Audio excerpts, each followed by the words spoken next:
Welcome to episode 86 of Discourse in Magic with Xavior Spade. We've had a ton of recommendations to have him on the podcast. I got a chance to jam with him at the Buffalo 52 convention, and I'm so excited to bring this episode to you.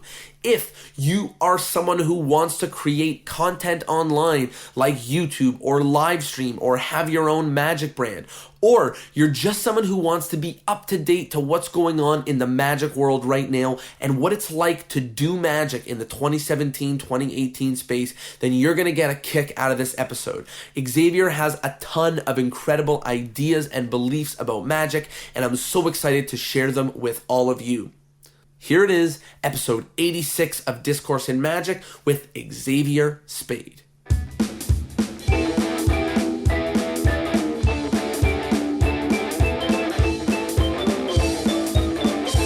Hello, everybody, and welcome to Discourse in Magic. My name is Jonah. My name is Tyler. And we are here with someone who I've been very excited to talk to, one of the most up-and-coming magic YouTubers out there. Absolutely one of the guys who's making waves with streaming in magic, and I'm super pumped to dive in and start talking about it. We're here with Xavier Spade. How are you doing?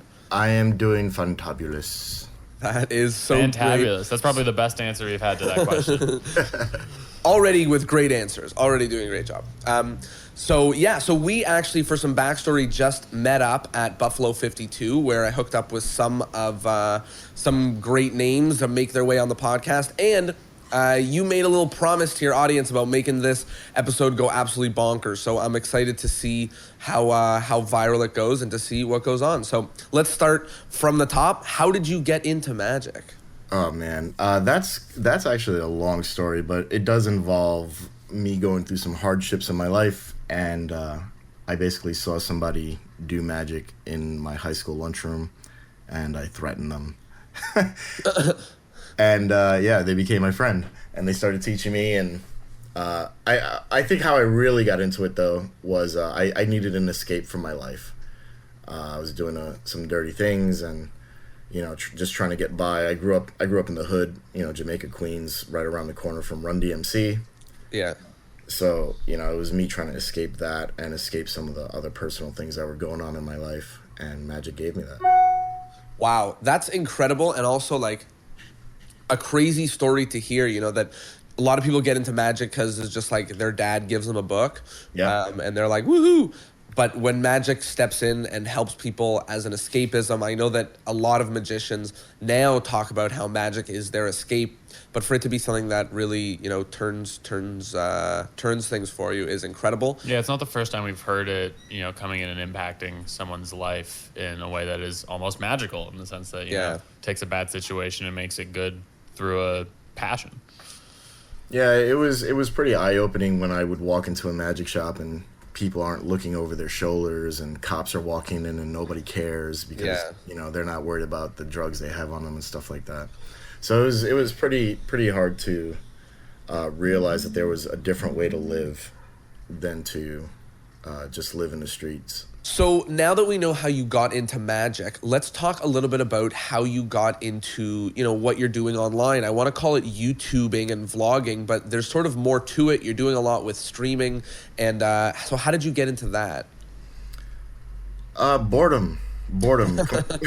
Complete and absolute boredom. I was talking to a guy who I used to have do some of my graphics, and he would always say, "Hey, have you heard of Discord?" I'm like, "No, I've never heard of Discord." He goes, "Oh, well, a lot of people who stream use it to talk and all this other stuff." And I was like, "Stream what? Like, you're doing graphics." Yeah. So he started showing me Twitch. Right. I was like, "Oh, I can jump on Twitch and play games and people will give me money. This is the life." Amazing. Yeah, like the life, right? Like, who cares about doing a gig? I can be in my underwear, right? And just have people pay me to play games. So I was like, all right, I'm going to give this a try. So he taught me, and a few people from Discord that I met actually taught me how to stream. And then I said, I think this could be interesting for magic, where I'm streaming live and I'm doing magic. And I tried that for a while just on Twitch, and it was an absolute nightmare. And why is that?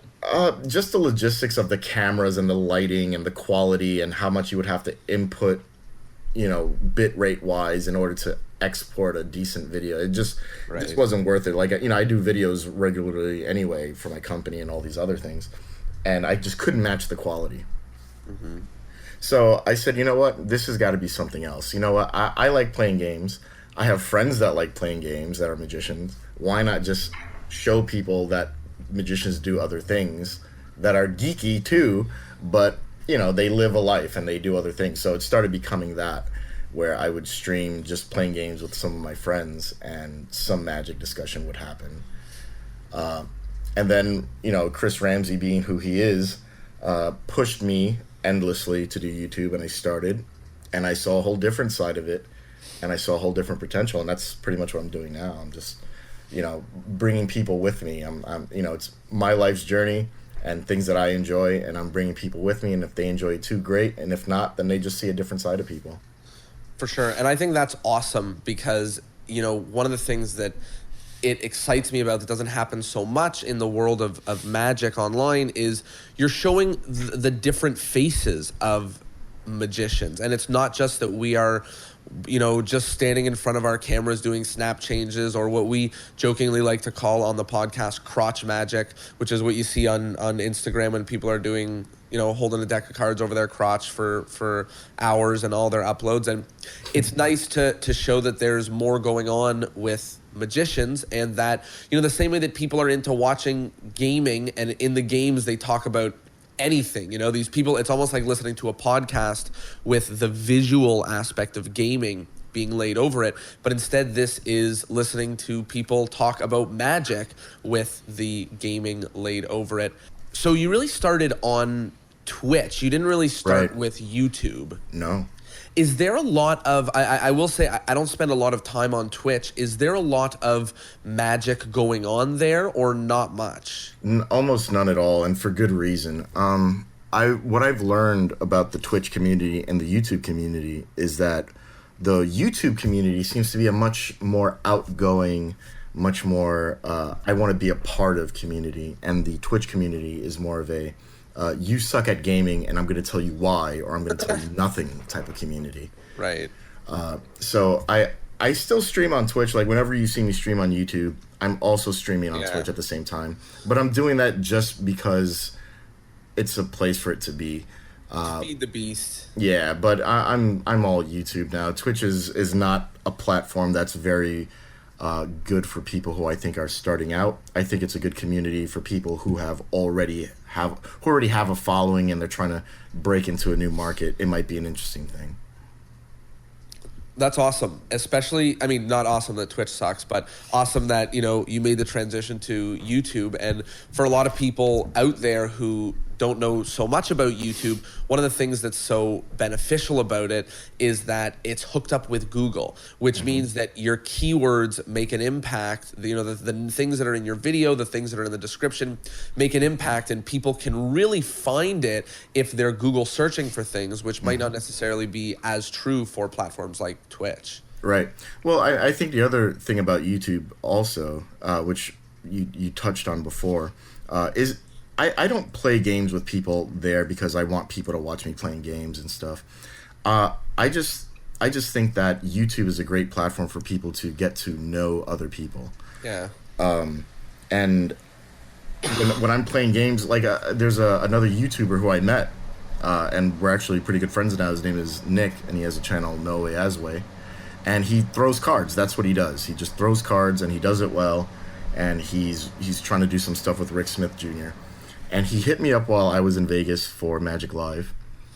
And I met up with him and we started talking. And I was like, man, this kid has a big channel. There's like 30,000 subscribers at the time. And here I am with no subscribers, comparatively. And he taught me a lot about YouTube, and I teach him some magic stuff. And, we started streaming and gaming. And what I realized is people get caught up in what they think they need to do or what they think they're good at. And they don't realize that sometimes just being themselves is enough.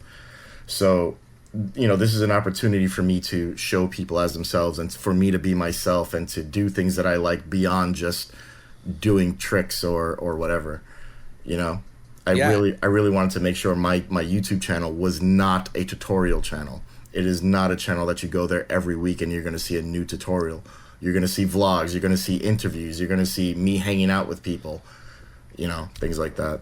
And the fact that people can make a living on showing what their life is, you know, like not actively, you know what I mean? Like not actually. It's like, what do you do for a living? I live. I document that process. And people watch that, which is absolutely insane, and we live in an unprecedented time that is an ability. If there was a young person who's looking up to what you're doing right now and they wanted to start doing that, you know, sharing what they're up to, vlogging, maybe whether they're live streaming, whether it's on Twitch or whether they're doing something clever on, you know, Facebook Live or YouTube Live or Instagram Live, or, you know, live is really coming up, and pioneers of it like yourself are people that are really helping explain what to do and pave the way. So what sort of advice would you give to a young magician or a young person trying to dive into, you know, streaming and being live with their audience? I think the hardest part about all of this is not feeling stupid. You know, when I'm walking around with my camera live streaming or even filming a vlog, you know, and I have my arm extended and I'm doing all this stuff, it's really hard to feel like an idiot. Right. To not feel like an idiot. Yeah. Yeah. Okay, just checking. A dyslexic moment. It's all right. But yeah, it's really hard to get over that, you know? So I think the first thing that I would tell people is just do it. Just turn on your camera, even if you're never going to use it, and just get used to it. The rest of it just comes with having a point. You know, I don't just turn on my camera to turn on my camera. I turn on my camera because I want to say something, because I want to show something, because I want people to be a part of something. It's not me just going, I have nothing to do, let me turn on my camera and talk about it. Right.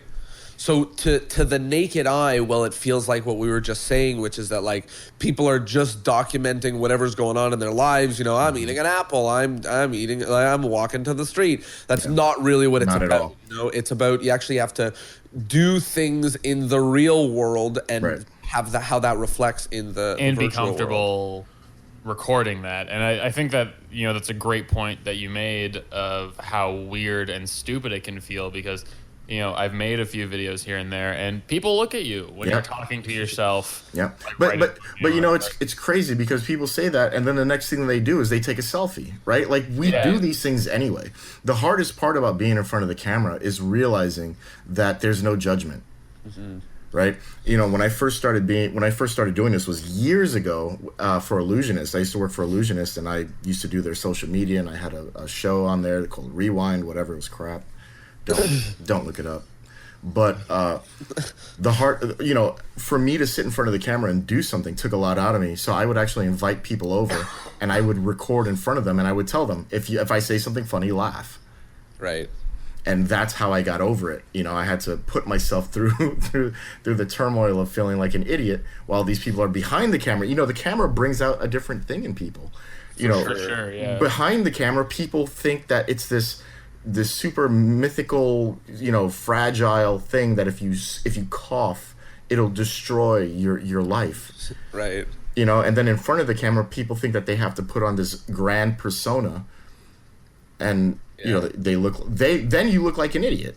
Right. And you know, I know myself, I'm still very uncomfortable. Like I'm so confident in who I am, and then as soon as the camera comes on me, I'm just like wacky, crazy, inflatable tomb arm man. Like I have no idea what is going on. I still feel very much like lost in front of a camera. Yeah. No matter what the situation is. The beauty of the camera is the magic of editing. You know. Yeah. There's nothing and you know, this is another point I bring up. If you guys are gonna do YouTube magic or Instagram magic, or whatever kind of magic in front of a camera, how do you guys feel about cursing? Go ahead. Oh, yeah. Whatever the fuck you want. Don't be an asshole and post your flashes. Right. You know, fucking re-edit it. Take another shot. That's what it's for. Yeah. Yeah, for sure. And, you know, I think when you say the magic of editing, it really comes through, not just in the sense where like you can make the magic of your video happen by editing. You can just make the video happen. Like there hasn't been a single video that I've edited where I'm watching a take and being like, this is good, and then I just break down into me hating myself and being like, oh my god, this is so stupid, blah blah blah blah blah. But that's like in the actual take itself. You know what I mean? Like there's so many times where I'm like, the first half of the sentence made sense, and then I rambled like an idiot, so I got to cut it out. And around, right? I say the word way too much, and if you watch any of my YouTube videos, I never say because I edit out every single one of them. Right. But there's a reason, the flow of a video is important the same way a flow of a show is important. It's a different stage. It's a new stage, for Magic anyway. It's not new in the grand scheme, but it's new for Magic. And I think we need to start embracing that it's not just about camera tricks, but it's the feeling people get when they're watching your videos. So the music you use, the color correction you use, your lighting, how you're acting, what you're doing in it, the memes you pop into it, all have an effect on that feeling. The same way when you do a show, the tricks you use and the lighting you use and the music you use and what you say have an effect on the show. It's the same thing. I love the way you edit your videos around the music, by the way. I just have to highlight that. It's super, super engaging, and you don't actually have to have content other than the visuals, which is super cool. Well, when I edit a video, the first thing I do is find the music. Right. That's step one for me. I cannot edit without music. Right. I guess that makes sense because, when you watch any video that is well edited to music, they run with what the song is. You're in tune with the song. So I mean, the only thing you can do without music is just cut out the crap. But other than that, you really do have to know along what line you're editing. Yeah, I mean, I've spoken to other editors and there's other techniques for it, but I found what works for me is I want a tempo. Right. There's times where I want certain things I say to be very serious, so I'll use mellower music. Mm-hmm. And then what I say automatically becomes more serious. Right. Versus if I play yet, it just doesn't have the same effect. So, I use that to direct the tempo. And I edit the songs a lot. I'm not just playing it all the way through. I'm clipping stuff out. I'm replaying things. I'm layering things. Whatever I need to do to get individual points across is how I edit it out. Yeah. One of the things that we just touched on briefly before that I'd like to dive in deeper is the idea of being a multifaceted person in the world of online. It seems like everybody who dives into what they're doing, me included, we sort of go very mono. I don't know how to finish that word, but we have one approach. It's like, I'm this channels for card tricks. Yeah. Like this, I'm the guy who does card flourishes, or like I review decks. And one of the things that's so illuminating is that you're able to share who you are as a person through and through and not hide certain aspects from the online world because that's not the theme or the brand of what you're doing. Right. So can you talk a little bit about that, whether you think it's good or bad, whether you think that's where things are going, or if that's, just unique? I think a lot of people have seen trends, and the trend is if I do this type of thing, then I will get numbers, right? Because the end game for most people who do this is a number. Right. It's eventually going to become that for me, but right now I literally enjoy doing this. Mm-hmm. So, excuse me. So you look at YouTube. And what is YouTube? YouTube is the biggest search engine, the second biggest in the world, second most used. So if you want to get a lot of views on YouTube, there are short. It was Bing. Sorry, no, I had. No, Bing is really good if you're looking for porn. Sorry. Anyway, go ahead. So it's number. we'll breeze past that. He's like, yeah, I know. How do you know my secrets? I thought I was the only one doing that. All right. Yeah, right. Cool. So if you want to get really good numbers on YouTube very quickly, there's a formula, and the formula is how to best of learn how top 5. I've never heard that before. That's great. Right? That's the formula. So there's a horrible YouTuber that I'm not going to bring up. His name is similar to Mevin Mera. Okay. Complete douchebag, complete thief. But his videos are all how to learn how top 5 best of. Right. every single one of them. Wow. And he's going to get views because even me, when I go on YouTube and I want to look something up, portable speakers, best portable speakers, Right. top 5 portable speakers, learn how to, right? This is YouTube, Yeah. right? Wow. So if you want to get a fast growth of empty following that people don't care about anything but the next tutorial, then do that. Right. And that also, that's like fighting on the one-off searches instead of the actual fans. Well, yeah. So interestingly enough, I've spoken to people who have more subscribers than I do, and I average 3 times as many views as them. And the reason being, if they're not putting up a how-to top 5 best of learn how, they're not getting views. Right. Right. And, you know, it's sort of the difference between having someone, you know, just aimlessly subscribing to your channel versus someone who's subscribing because they don't want to miss the next video. Right. And, you know, it's so flattering to do a video and have people want to watch me hanging out with my friends or Right. traveling here. You know, in a way, I don't understand why anybody even listens to what I have to say. You know, I don't consider myself an authority at anything. I'm a student for life in almost everything I do. So, you know, when people say, I love what you do, you've inspired me, you know, it's very humbling. And, you know, with Magic, I've learned certain things in my life. And with YouTube, I've quickly realized certain things also.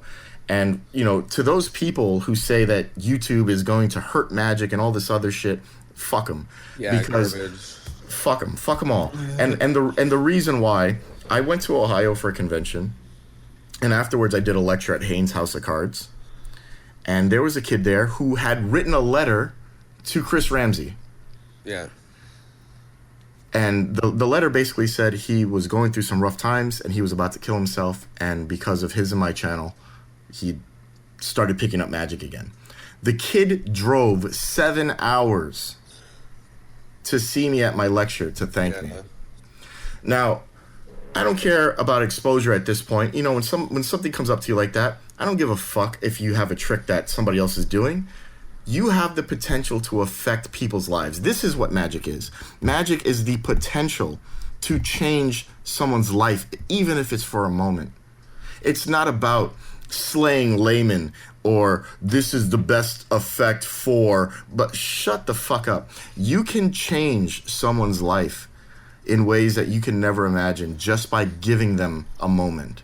Yeah, because, you know, there's so much, you know, like, you don't notice the little things, you know? Like, I was having a rough morning on the way to, like, heading to Jonas to do this interview, and I dropped everything that I was carrying in my hands on the floor, and a stranger picked it up for me. Yeah. No reason whatsoever, but it really turned my day around. Like, I was stressed out, and then I realized that there was good people out there. Yeah. And, like, that's not even magic. That's not even a cool skill. That's just... It's a moment. It's a moment. It's a small thing, right? It's a moment, you know? So I get very upset because I've had certain experiences and I've learned certain things with Magic. And I think for the most part, like what you said, you know, my story in Magic is different because of what I've experienced. And most people haven't experienced that. So they squander and they minimalize what it is, you know, by saying it's good enough and, you know, laymen are what matter. Like, no, it's not. It's not good enough. And laymen do matter at the end, but we matter more. So we have to care and curate what we share. And I think it's just a fight in, not a fight, but, you know, it should push us to be better and to do more incredible things. You know, the information is just spreads in a different way than it used to. If somebody needs to know how to do something, we've almost explained it already, but where do you go if you want to know how to do something? YouTube. That's what everybody does. So for Magic to pretend that we're not going to be there and we're all going to join hands and say, like, like, oh no, let's read books. Yeah, like, you know, I love books and things of that nature, but let's just be honest. That's where people are going to search for things. So it's better to have it's better Before to have I buy a book, I'm going to look up a review on YouTube. That's right. That's exactly right. So we need to be there, or else we're going to have the people who don't necessarily have the authority, and it'll take longer for the cream to rise to the top. That's what Well, I think, I mean... is that a phrase? I was mixing cream of the crop and nothing rises to the top. The cream will rise to the crop, I think. Exactly, the cream to the crop. No, yeah, I agree with you. You know, but on the flip side of it, you know, there's the lack of understanding that most people don't even give a shit to look up certain things. Right. You walk down the street in any busy city, and all of your listeners, I entice you, go walk down the street and ask 100 people if they've ever looked up magic on YouTube. Of course not. Of course not. But this is the argument that I'm going to call them the old guard. Yeah. Okay, the old guard sit there saying, if you show magic on YouTube, then the audience will know magic. No. Listen, I could learn how to change my carburetor on YouTube. I'm still going to my mechanic. Right. Yep.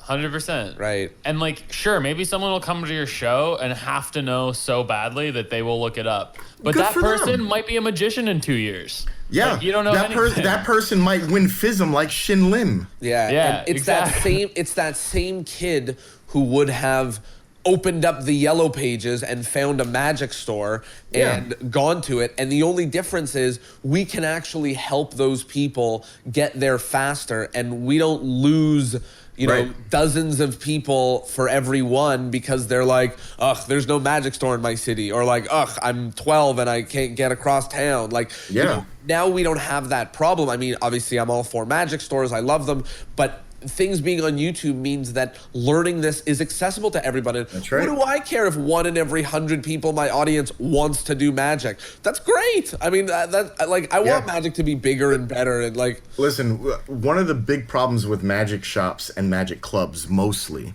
right, is that they forget what the fuck magic is. Okay, a magic store is a business. So let's just understand that they are not there for the interest of magic. Because if they were there for the interest of magic, they would not sell certain things.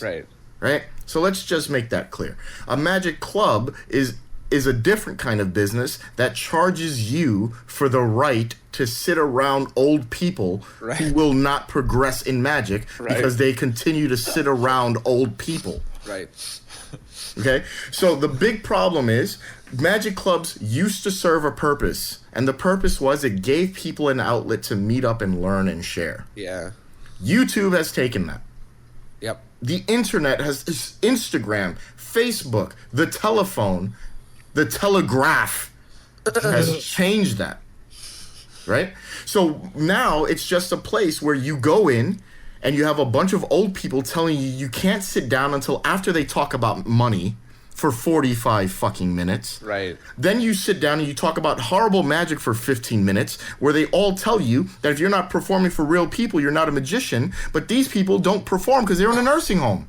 Right. Yeah. And on top of that, they're performing stuff that you don't have an interest in, and then will tear apart everything you do. Listen. Being like, it's so new age and mad, you got to do the classics. And like, some magic needs to die. Yeah. I was just talking about this with Garrett Thomas, and I hope I'm not throwing him under the bus, but Cups and Balls needs to go to fucking hell. Okay? If I see another person take out another shitty cup and ball set and show me a dumb routine that's supposed to make sense because it's a fucking classic, it's a shitty magic trick. It's a shitty trick. Why the hell do I want to sit there looking at somebody with dirty cups, rancid balls, and a stick that doesn't make sense, make them appear and vanish over and over? That's it's awesome. very much so a gotcha kind of routine. It is. Right? It is. And if you want to sit there and make the excuse, well, it teaches great lessons in magic, so do plenty of other things. Yeah. You want to learn how to do false placements? Learn how to do coin magic. Yeah. You want to learn how to do loads and stuff? Learn card under box. Yeah. There's plenty of different things that you can learn aside from mashing together shitty things to call it an effect and call it a classic. Yeah, it's a classic, but I don't care. It's horrible. So one of the things I want to touch on that you mentioned there is the talk about magic clubs. You know, I had a real big wake-up call because when I was in Kingston at Queen's for university, I got a mysterious call from a guy asking me if I was a magician who was working at the restaurant. I said, yeah. And he said, oh, there's a magic club, and it's called Chaos, K-A-O-S. So I was scratching my absolute head because I'm going. It's a magic club. It's a magic club built around Wayne Houchton's effect. No, but so I'm thinking to myself, I'm like, this clearly each letter stands for something, but what in the world could it be? So I asked them when I got to the first thing. I said, guys, like I can't figure it out. Like I can't any longer. Like I'm real struggling. Like what in the world does it stand for? The K is obviously for Kingston, and then you lose me. Like what could the other letters be? So he said to me that it's the Kingston Area Order of Sorcerers. So never mind the fact that that's horrifying. You know, like I mean, that it's just the words aren't so great. You shall not. I asked him, I was like, why Kingston area? Like, were you just trying to fill the word chaos? And he explained to me, no, the reason is because people from all the nearby towns like Montreal and Belleville and Toronto and stuff, they would come and congregate in the Kingston area because that's how people would jam. You know, it was such a big deal for there to be a magic club. And once a month, everyone would be so excited to tell their wife, I'm going to Kingston to see all the other magicians that I know because otherwise I just have to talk to them on the phone. And now that's just not the reality. And I'm not saying that jams should cease to exist. I'm Absolutely all for not, them. But what happens now is magic clubs have become magic jams. And whether they take place online or offline, there's no cost to doing tricks with each other. And that has really become clear in the current landscape of the internet because I can jam with somebody who lives on the other side of the world and he can offer me much more value than the 97-year-old guy who's never performed for real people. And on top of that, you know, you can meet up with somebody who lives halfway around the world and actually meet them, like physically. Actually, like Ramsey was in Toronto for a day, and you guys all just went out for drinks and jammed, right? It wasn't like I'll tell you this. I went through a really dark period in my life, and I remember my friend hitting me up before I was about to do something really stupid, and saying, "You need to check out this website called The Magic Session." That's what it is, right? It was run by Luke Dancy, and it was this online video chat room. It was amazing. That's how I met Paul Cummins. For the first year and a half that I knew Paul Cummins, he would jump on. He had no webcam and no mic. He would type out moves and routines, and I would do it on camera for other people. Oh my goodness. That's how we became friends. Okay? Through this thing. Never met him in person. Barely knew what he looked like except for a video of Tapalak. And then I go up to Buffalo, and there's Paul Cummins. We meet for the first time. Right? But it wasn't a meeting of, my God, I've never met you before. It was finally. Yeah, exactly. Yeah. And we have that it's a lot, you know. Relief. Exactly. People, I know people have introduced themselves to me and been like, I listen to the podcast. And that's real frightening because there's like 80 hours of podcasts, you know? So it's like, you know way too much about me and I don't know anything about you. Yeah. And, you know, not just to go back and talk about magic clubs for a sec, not that I have anything against the Kingston Area Order of Sorcerers. And I do. Also, fuck them. And also, like, I mean, they didn't charge dues. So Hire me for a lecture. Yeah, exactly. They didn't charge dues, right? So I'm happy it's sort of like a glorified magic jam, but it's just, you know, an eye-opening thing for people to recognize that we live in a totally, totally different space now, and that magic clubs need to reinvent themselves. It's not that there aren't dozens and dozens of magicians ready to jam in Toronto. It's just that paying dues to a club or, you know, meeting with people who don't have similar interests is not valuable. Yeah. You know, so I have a friend, Oscar Muniz. Yep. We had him on the podcast. Oh, you did? Yeah. Yep. I truly love that guy. He is such a great guy. Top performer. Now, here's a question, and I really don't know this. Is he the president of the IBM or SAM? I think it's SAM. IBM. IBM. I believe maybe I could be totally wrong. I'm so bad when it comes to the clubs and brotherhoods and associations. Yeah, I don't know any of them. But I'm pretty sure he's IBM. I'm pretty sure. So let's just say it doesn't matter. They're both shitty. It's just the truth.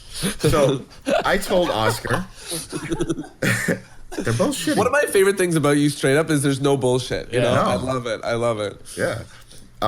I told Oscar, listen. About this. No, I'm not. Fuck it. It sucks. Anyway, go ahead. No. Listen, Oscar's great. The club is shit.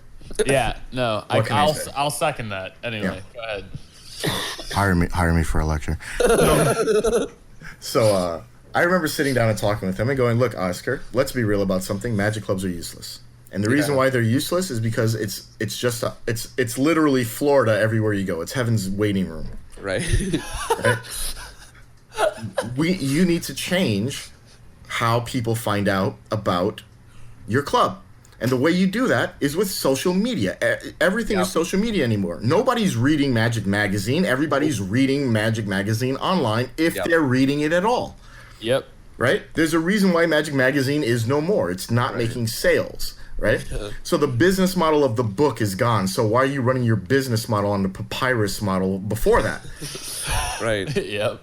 Right? You need to get on social media. You need to get younger people in. You need a face that's going to represent the new direction of a Magic club in order for it to stay relevant. Mm-hmm. You know, this is the problem. Magic clubs are not the problem. The problem with Magic clubs is their lack of progression. Right. That's the problem with them. It's like the fact that they're held onto these old rules and traditions that mean nothing. You know, they mean nothing the same way that angles mean, you know, telling me that a trick is angly means nothing to me, and telling me that a trick is commercial means nothing to me. Right. It means nothing. They're stupid, it's dumb, and the tradition that you're holding on to is just as worthless as cups and balls. And you know what? Like, one of the things there that is worth just reframing for other things, which is that everybody has to move with the times. Nobody is exempt. And if you think that you are exempt, look at cab drivers and what Uber's doing to them. Yep. You know, and if you're a truck driver right now, I wish you the best of luck, because automated cars are coming, and you like, and I don't mean that negatively. I mean it like it's just what's going to happen. We all see it coming, right? Yeah, so absolutely. You absolutely have to innovate, or you're going to be stomped on by the new things. You know, and just to show you, what is Uber getting ready to start investing in? Driverless cars. Yeah, that's what I'm saying. It's going to be a driverless system. So you know, it's going to go beyond the cabs fighting the Uber drivers. It's going to be the cabbies not having a job, because there's going to be less accidents. There's going to be less misunderstanding when you get into a cab. You know, it's just cashless, so less robberies, safer, more efficient. Straight up. And like, I think that's something that people need to think about. And I don't know exactly who, but it's just ready to keep in mind that things are innovating. Things are innovating at a really, really fast rate, and you have to keep up with the times. Speaking of innovation, because I think that I'd love to really dive into this, you have Lost Art Magic, which is a great place for people to go if they want to learn magic and help support what you're doing. And, you know, it seems like a lot of people are launching their own magic brands and their own magic things. So let's start by you telling us a little bit about what Lost Art is and what it's about, and then some advice for people launching their own stuff. So I'll talk about where it started. It started with me, Eric Jones, and a few other people getting together. And me and Eric Jones had just, you know, we've worked with magic companies for years. Yeah. Some people may have just heard about me, but I've been doing this for over 18 years. Yeah. You know, on the back end of it. So we wanted to do something different. We wanted to care about the artist. We wanted to care about magic and all this other stuff. And I say it like that because that's how it started. It started with true love and care. And then bills weren't being made. Right. And the reason why bills weren't being made is because I realized that I can't sell you what I love. Of course. I can't sell you my appreciation for why Kainoa Harbottle is a great coin magician. Right. I can't tell you why Woody's a great magician by showing you his effect, because it's not flashy. Yeah. You know? And it's not a gimmick, and you have to practice. So that's how it started. And eventually we started becoming every other magic shop, and that's when we started slowing down with releasing stuff because it wasn't that anymore. So I eventually, me and Eric don't work together anymore, and the other guys went on their way. So now, what it is, it's all about content now. I'm switching over the business model to content. I want people to love Magic again, and I want people to show that they're doing things with Magic in different parts of the world. So there's going to be a few people coming into Lost Art that are literally going to be working on YouTube, and that's it. And the content will be there. And if a product wants to come out, we'll put together a product, but it's going to be something that is not reliant on, we have to make a sale. And that's the problem. Right. The problem with a business is that you have to make money. Right. So if you have to make money, you have to put aside your feelings. You have to put aside your ego. You have to put aside a lot of things. In some your respect, values often. In some respect, ethics and values. Yeah. Because here's a perfect example. And I'm going to bring up. I'm actually going to tell a different story. I'm not going to talk. Whoever you're going to throw under the bus, just throw them under the bus. If this episode to go viral, we got to break some rules here. It wasn't. It would go viral for a whole different reason, bro. Okay. Yeah, FBI. So, let's just say this. You go to put out an effect, okay? And you do your due diligence. So you look up the history, you contact people who may have something similar, you talk this and that, you work everything out. You go get your product made and produced and packaged, and it's all ready to go. You put it out, and then some douchebag on the Magic Castle says, on the Magic Cafe says, oh, I saw this person do it. Yeah, they did. And we've spoken to them. We got permission. This is a different method. They support it, blah, blah, blah, blah, blah. Yeah. And then they go, well, I don't care. And they badmouth it, and they badmouth it, and they badmouth it, and they badmouth it. And what happens is you don't make sales, right? Right. So what do you do the next time? You don't tell anybody shit. And you do whatever you're going to do because now you lost money on the last project. Right. So now when people start coming out, you just go at them. And what happens is now you're turning back on your ethics. You're turning your back on what you believe in because you're so upset and you're taking something personal that you forget the point. So if you want to start a Magic company, the first thing I would tell you to do is really look at what the Magic industry is. The Magic industry, for the most part, is a way to lock you in to going nowhere. Yeah. That is what it is for the most part. You make an effect, they're going to give you, 25% if you're lucky. And then that's enough money for you to put together the next project because you're trying to chase that goal of being the biggest magician out there, right? It's not easy. It's not worth it for a lot of people. And I would tell a lot of people to think first before they do it because you need a 12-month plan. Yeah.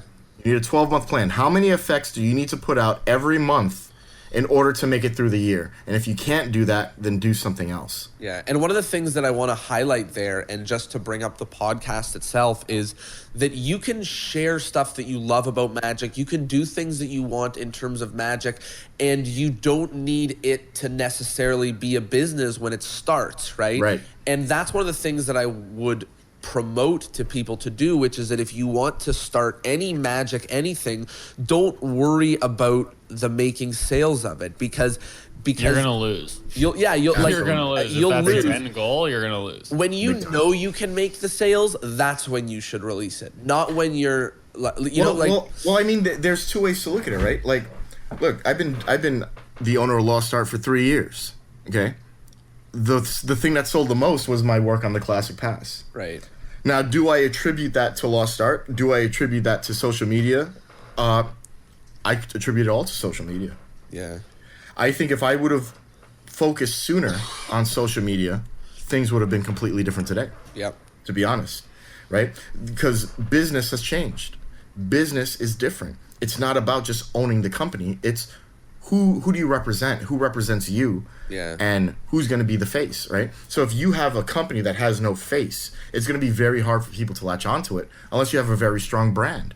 And a lot of people don't understand brand. They don't understand what branding is. I barely understand what branding is, and I'm doing it. Yeah. You know? So any step you want to take, you have to look at the real side of things. Magic is not an easy business. It's a very small niche market. And if you're going to break into a niche market, you got to have something really, really strong. You have to have a really strong message, strong beliefs, and more importantly, you have to be willing to eat a lot of shit. Yep. If you're not willing to do that, you know, like, I'm very outspoken, I'm very opinionated, but it took me a long time to get to this point. Right.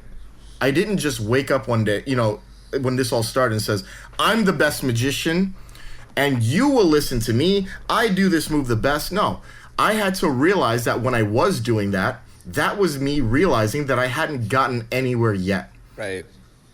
When you can look at yourself and be honest, square one, I suck. Yeah. I need to start over. Now you have the beginnings. Now you can relate. Now you can talk about what people need to understand because you understand that they don't. Yeah. One of the things that I want to focus on that you just mentioned there, two sort of ideals that I think are worth people keeping in mind.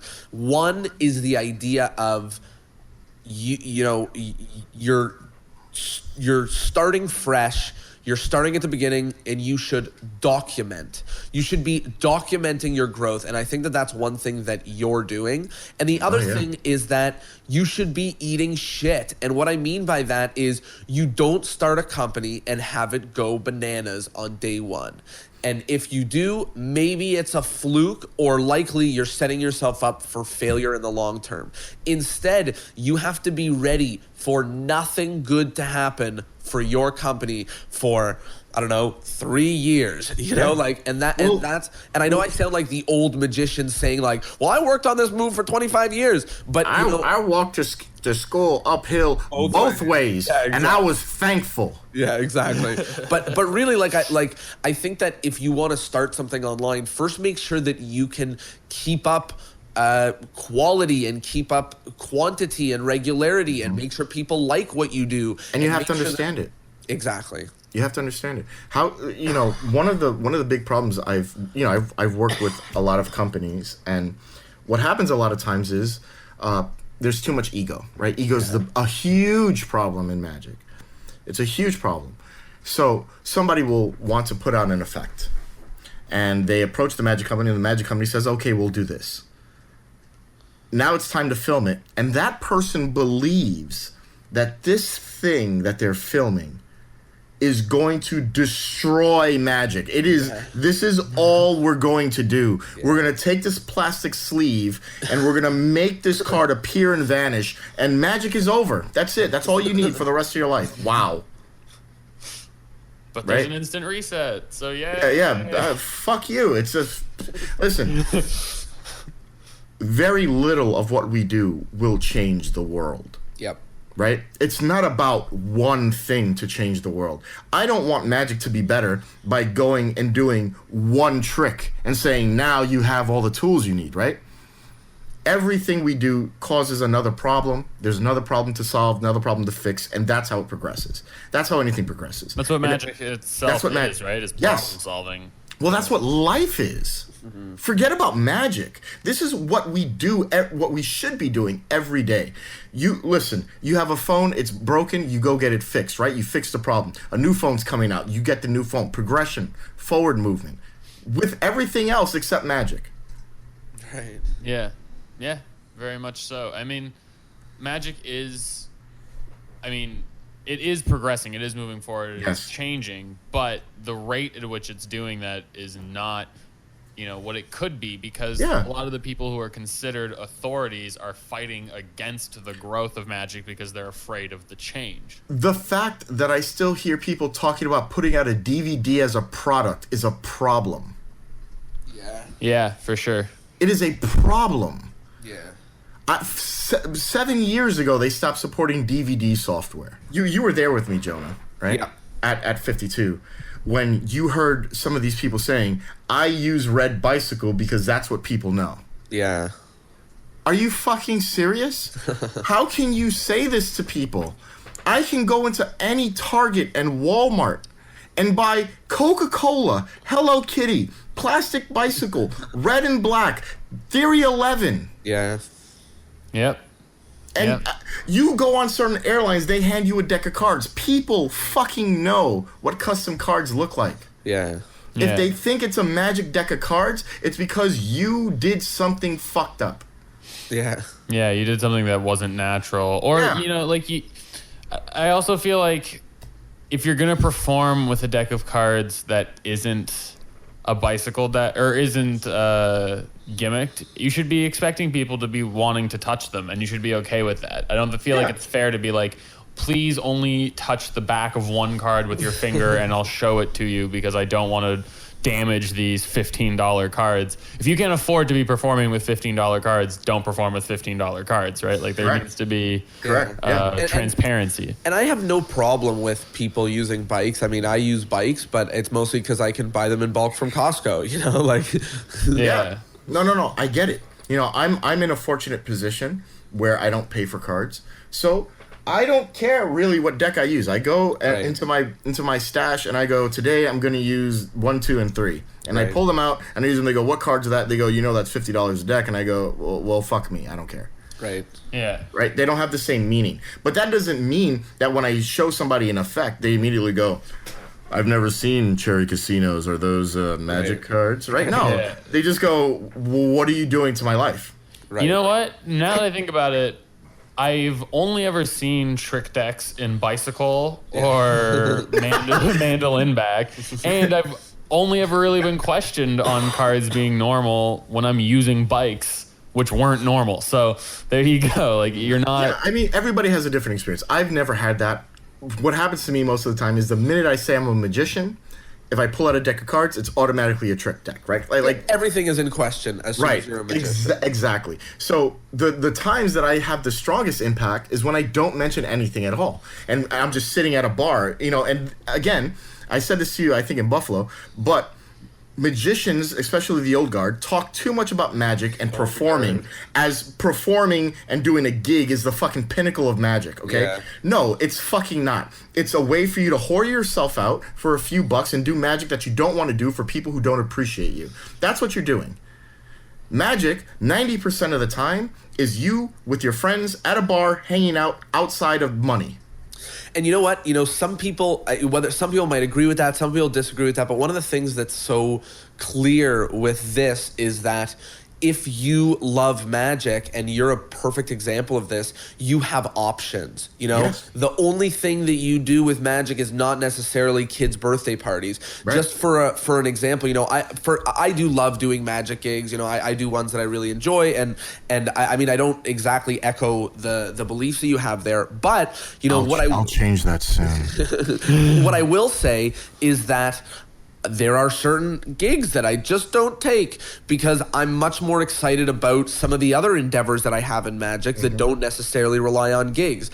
And so I do understand what you're saying. And, a lot of us have heard magicians say that sometimes they feel like glorified babysitters or whatever the case may be. And that's not wrong. We need to make sure that if we're taking gigs, we're taking the gigs that we like, and otherwise, and I think that you're a great example of this, magic can have different roles in your life. Whether you're an accountant full-time, but when you're with your friends at the bar, you can show them cool tricks, that's one option.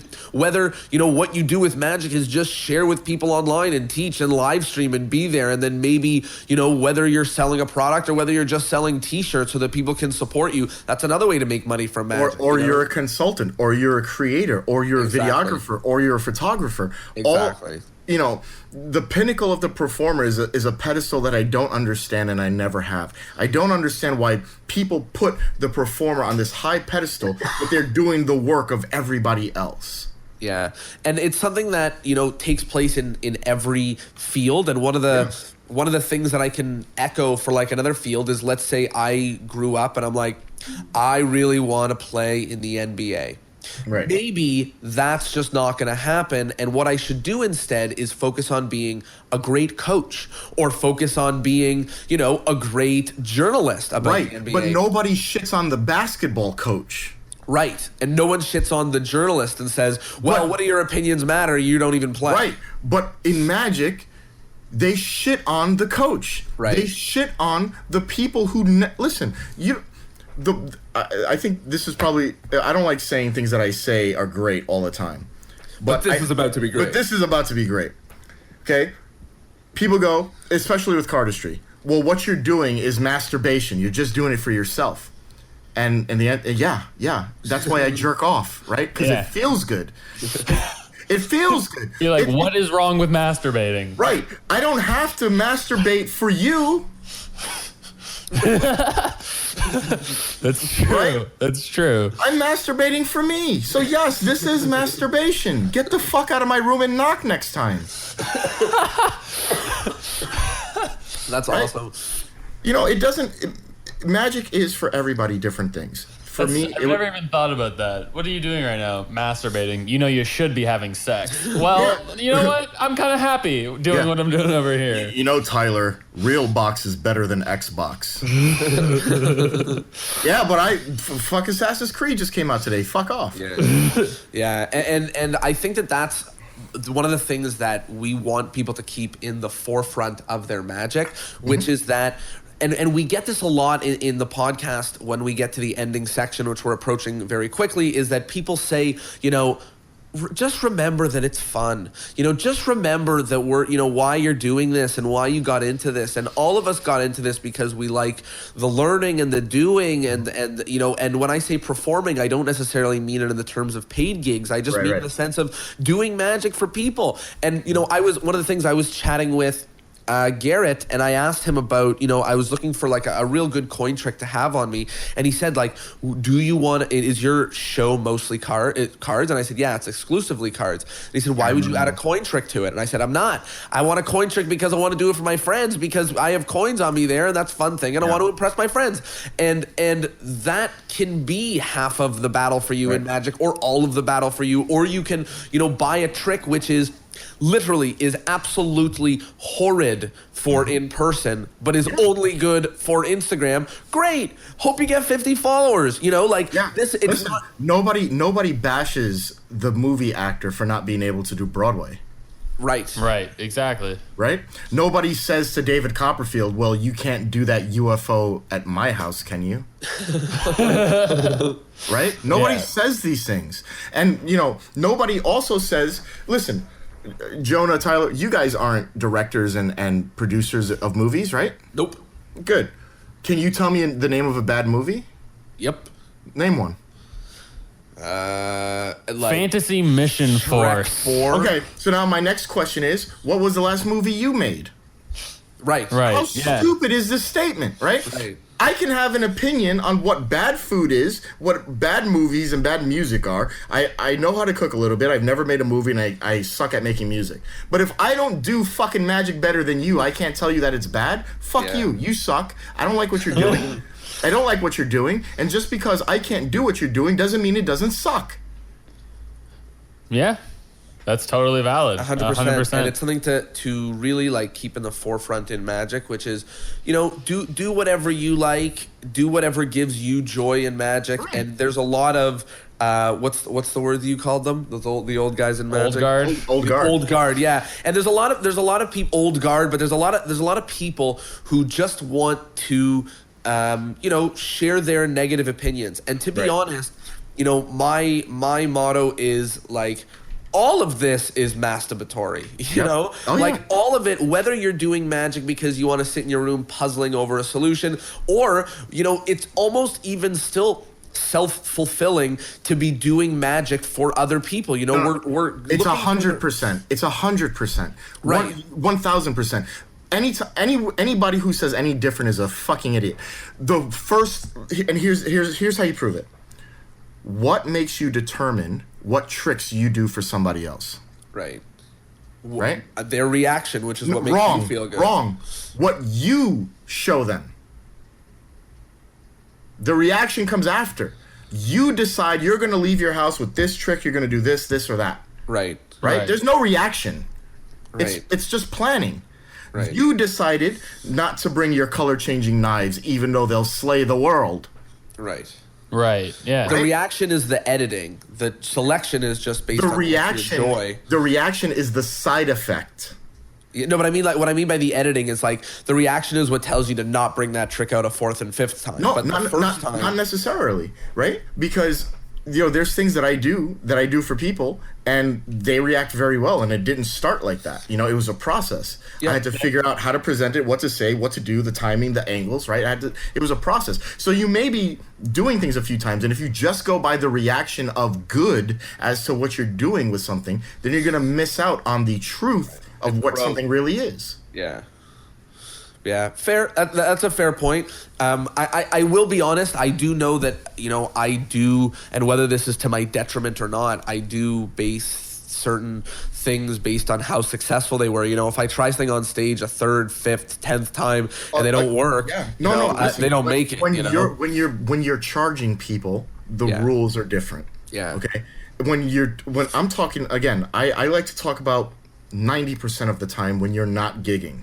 Right. Mm-hmm. Right? That's when magic is free and is meta and out there and conceptual, and it's so much better when you're doing magic without money involved, because there are no rules. Yeah. And because there's no rules, it allows you to be free to do anything, play, sing anything. to play. Yeah, to exactly. play with ideas, to joke around. Most of the stuff that I've come up with was a joke. Right. It's fun. Right? No, it was a fucking joke. It was, check this out, this is stupid, right? Ha ha ha ha ha. Right. 2 years later, well, how the fuck do you do that? Right. Yeah. Right? I hear lots of stories of, I've heard this many times. My favorite one that I've heard so far was Sean Farquhar created 3-fly with cards and decided it wasn't good enough to keep performing. And then 20 years later, found a VHS of him doing it, and then was so badly fooled by himself years ago that he was completely obsessed and has now figured out a new method for doing the trick itself. Yeah, there's an effect that I do that I don't do very often. I only do it for certain performances, and it all spawned from a joke. And the joke was, how do you do a trick to somebody where they pick a card, they never touch it, they never see it, but they're still and it vanishes, but they're still satisfied that an effect happened. It was a joke, and I did it. And then it ended up evolving into something. Yeah, and now I do it, and I've done it a few times. People are like, I have no that was crazy, right? And it's a simple idea, but this is how you do it. You let yourself be free. You don't hold yourself to the rules of what the people who don't do it anymore say. Erdnase was great. Erdnase was a great book. Vernon was great. What he wrote was great. If Erdnase was a real person, he's dead. Vernon is definitely dead. Time to move on. Let's look at what's next. Take what we have and move on. Don't stick with just the Vernon methods and just this, progress and change. Yeah, everything is different now, and even if you like old stuff or you like new stuff, it's just important to know, like we mentioned before, that times they are a changing, and you need to be on board with that. And you do whatever you want. You want to do the old stuff, good for you. Want to do the new stuff, great for you also. That's what I was just about to say. Is like the old guard being like, "Hey, don't do tricks because they're just masturbation." The only reason why you're doing the classics is because it's what you like and is therefore masturbation for you, right? That's right. Yeah, because it's all about you. It's all about you. All of this is self, all of life is self-fulfillment. Right? Self-fulfilling. So, yeah, I like to use the word selfish because I think selfish has a negative connotation and it's not always bad. And magic is a very selfish art form if you consider it art, right? And no matter what anybody says, anything you do in magic always starts with one word, and that's I. I do it because it makes layman. I do it because it makes me. I do it because they. I. And if you're not gonna say that word is there, then the rest of it doesn't apply. They see magic because I decide to do it, and that's where it starts. It starts with you. Yeah, and this should be maybe a wake up call for people at home that one of the negatives about this whole old guard thing is not that they don't like this or don't like that, but it's that they're vocal about disliking of anything, and that they're vocal about shutting people up or shutting people down based on what they do and their interests. And that's the stuff that we're trying to propel forward for, because in this online space, what we have, which is so fantastic, is that everybody can find a community that resonates with them and supports them and likes what they do, and there really isn't room for people to say that shouldn't exist anymore or that shouldn't be here, because whatever you want, whatever you want to do, it can be here as long as you want it. Yeah, and going back to the cups and balls things, the reason why I say that does need to die and go away is because it's held as the thing that entry into Magic needs to get into. Right, and when people say like you're starting Magic, you have to learn the cups and balls. Oh. I don't know that that's correct. No, not at all. And that's not what's going on. I've worked at every Magic shop in New York City, and it taught me a lot. And one of the things I learned very quickly was that it is so different. So people come in and I go, "What do you like?" That's what you learn. Exactly. That's what do you like? That should be the question that's asked. Not where are you in Magic? Oh, you should start with Royal Road then. Nope. No thanks. What do you like? You like coin Magic? Well, you could check out Bobo's, but David Roth and Kaino, I think, are better. Yeah. So that, of course, brings us to the beginning of the end of the episode. And what that means is we have... Do you listen to the podcast, by the way? No. You can say no. That's great. I'm doing this to call you out and to tell you that you should, but that's totally fine. But the reason why I say that is because at the end of the podcast, we have sort of rapid fire questions where you can answer at whatever speed you want. I don't really care. They're not rapid fire answers, just rapid fire questions. But just to wrap up the episode, because there's been a lot of rap going on, but there's a lot of different parts to bring this thing together. So one of the things is, because we've been talking for over an hour and people are doing who knows what while it's going on, they might be washing their dishes or washing their dog or driving or who the heck knows. What we want to do is isolate something that we think is particularly important. Cool. Each of us, what we think was really, really great from the episode. So for me, I'm really moved by what's going on YouTube and on streaming. And, that's really where things are going right now. That's where a lot of things are taking place. And it's nice to be able to chat with a pioneer of it. And if there's people at home who are excited about doing it, we spoke about all this different stuff about business and launching products and things of that nature. But really, if you want to do it and if your joy is in the doing of it, then just start. Don't think about dollars. Don't think about, the podcast hasn't made a buck yet, but it's still absolutely changed my life. So I think that that's the kind of thing that people should keep in mind if they want to start something online. Be creative and just start doing it. You want to stream on YouTube and Twitch, you can literally do it from the mobile app. That's exactly right. All 100%. You need is the phone that you're listening to this podcast on. Right. Tyler, what do you like from this episode? This is sort of one of the first times we got actual tangible YouTube advice. Yeah. So not only do I think it's something that you should just start and do, I think it was very satisfying to hear one of the pros say, "Yo, it's embarrassing and it sucks to film yourself in the beginning." Yeah. It was really good to hear that, because there's no other way around it. Like, you're gonna have to overcome that barrier the same way it sucks to perform for real people when you first started. And I don't remember the order in which you said them, but the best of top five, all that stuff. Yeah. That was super cool to me. I loved hearing that. And Xavier, what about you? I like talking about all of this stuff. I'm very passionate about this, and whenever I get a chance, I like to go at it and find out what people think, and I like to try to learn some new things out of it, and I enjoy all of this. I enjoy any time anybody wants to talk about the progression of Magic. Fantastic. That's awesome. One of the other sections at the end is the endless chain. What we're trying to do is keep this podcast running for eternity.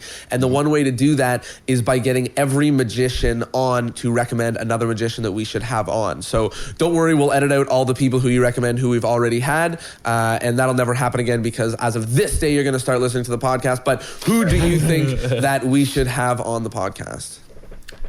Alan Okawa. Never heard of him. That sounds great. Who is that? Alan Okawa is a guy that used to learn under Michael Skinner. He's from Hawaii. He taught Curtis Camp and Kainoa Harbottle. Cool. Okay. Cool. He's one of the old school guys that's very progressive, and I appreciate him a lot. Fantastic. I would love for you to put us in contact. We would love to chat with him. Yeah. But I do have a challenge, and that challenge is there is a podcast that you did that is the best podcast. Yes, the number one slot. Yeah. Yeah. And that spot is held By David Malik. David Malik. Yeah. And I think it's time to dethrone the king. Literally the king. Dethrone the king. So, what I will do is this, okay? If you can, what is it, 2,000? Yeah, it's about 2,000. Okay. If we could get over 3,000 listens to this podcast and dethrone the king. Dethrone the king. For one day, I will leave everything on my website, Lost Art Magic, free for one day. Oh my goodness. Whoa. Okay? So, get this. So you got to share this. You got to post it. You got to do some work. And by the way, he's talking to you listeners. Yeah, he's not talking to us. directly to us. We're going to share and post. This is on you guys to win all the free magic. You guys at home, so if you want free magic from Lost Art for one day, all you have to do is get this podcast over 3,000 listens. That is not that hard. You get your videos over 3,000 listens. You can do it. Plus, it's about magic, which you guys love. It's about magic, but more importantly, it's about taking down David Malik. Dethroning the king. Yeah. He's already planning for his comeback. But he's about to start his own. Yeah, exactly.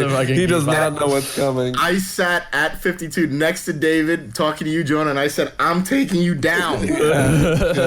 Taking you down." And I'm pumped to see that happen. Yeah. Or I'm pumped to see the fight go down between the king and the spade. The king of spades. Normally, one of our wrap-up sections is a PSA where you get to share your message with our audience. But I think that's a good enough message for this episode, which is just let's take down David Malik. Let's take down David there Malik. You go. Exactly. The more you know. Yeah. One of the other final sections is the question of the week. We have a lot of magicians who love to be very active and share their sort of opinions and ideas on different things. So you've got roughly, my count is 1 million magicians listening to this episode at this point. What question do you want to ask all the magicians of the world? Why do you love magic? Beautiful. Alrighty. I love that question, and I'd love to see what people answer. And the final part of the episode is plugs. Tyler and I are a bunch of plugs. No, I'm kidding. You get to plug whatever it is that you want. I will already recommend to everybody to go check out your YouTube channel and see what's going on there. And of course, we mentioned Lost Art, but again, I'd love for you to share what specifically people should go and check out of yours. I mean, that's really it. YouTube, Lost Art, and mine. Which the Lost Art one is kind of slow, but it's gonna pick up. Yeah. Instagram, obviously, and my website. That's pretty much it. I have a guy who's actually writing blogs on my website right now. It's got Tyler Warlock, who's a dope guy. Huge. Cool. Huge. That's awesome. And go check out Lost Art and then wait to buy everything until we hit 3,000 because it's coming, and then you'll just get it all for free. Sorry, I just lost you some sales there, but really, No. Listen, sometimes a sacrifice is needed. Exactly. It costs something to dethrone the king. It's not free. It's not free. The opportunity cost is what we're looking at. I love you, David, but you're going down. Listen, there's nothing that I love more than competition going on our podcast. So with that, that's the end of the episode. Xavier, thank you so much. What an awesome and energetic episode. Super excited to share this with the world. And once again, big, huge thank you to the people at home. And a reminder that you can go 1 hour without learning new tricks. Instead, you're learning theory and learning about the updates of magic. So congrats to you. You can stick your pinkies back in the deck or whatever the heck you were doing before. And thank you so much, and see you all next Thursday. Kisses. Kisses. I said kisses. Mwah.